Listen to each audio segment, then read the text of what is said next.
From the floor of the CME Group, this is Danny Riley on today's Cash Clues. Ooh, I get all excited. Friday the 13th, all spooky. And the name of this video, Euro collapse sends the S&P down sharply. The high of the day in the S&P came in at 2056 half early in the morning. The low came in at 2032 half mid-afternoon. And last, we're 2043 half. We're down 13 and a quarter handles. Total volume, 1.5 million June minis trade and 22,000 big June S&Ps traded in the pit, and most of that came from the rollover. MOC, the MIM was showing small to buy, and the actual MOC came out sell 136 million. Next week's economic calendar includes 16 separate economic releases, 10 T-bill or T-bond auctions or announcements, the Fed's two-day meeting, the Federal Reserve, 3 Federal Reserve Bank presidents speaking, and the March Quadruple Witching, which is going to be a big one, I think.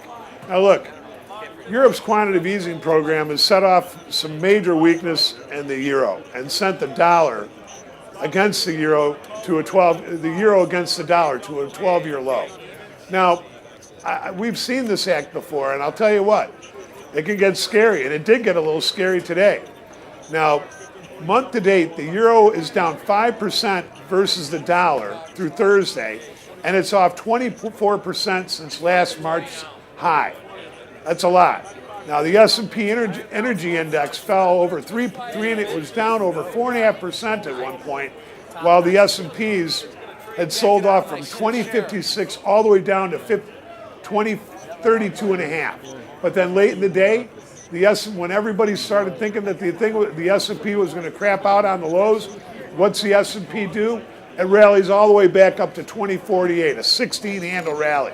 And then a bunch of selling balances came in, but you know, there's still some risk here over the weekend. You know, it got a little scary, but that big bounce late in the day, I was talking to the pit bull and he was a little concerned. I said, you know, look, the S&P is going to do whatever is going to screw the most people, and that's to pop back up, and that's exactly what it did. Now look, I want to do a shout out to all the Mr. Top Step boot campers and all the people from the collective that helped Mr. Top Step do this really killer boot camp that we did. We had a lot of people signing up. You know what? And I think at the end of the day, it's really just us kind of showing our stuff, and a lot of people catching on to it. Marlon Cobb, you did a great job. John Doherty, thank you very much. I'd say thanks to Jeff, but he was at the FIA all week. I'll kick his ass a little later. And then last but not least, I want to do a shout out to all you St. Pat's crazy people that are going to be out there spitting and drinking on the streets. You know, I used to do that. I don't go out on Christmas Eve, and I don't wear green on St. Pat's Day. But that don't mean that you can't, and that doesn't mean that you can't slam a bunch of green beers on my behalf. You know what? We'll leave it like that. Happy St. Pat's Day. Be safe. We'll see you next week on the opening print.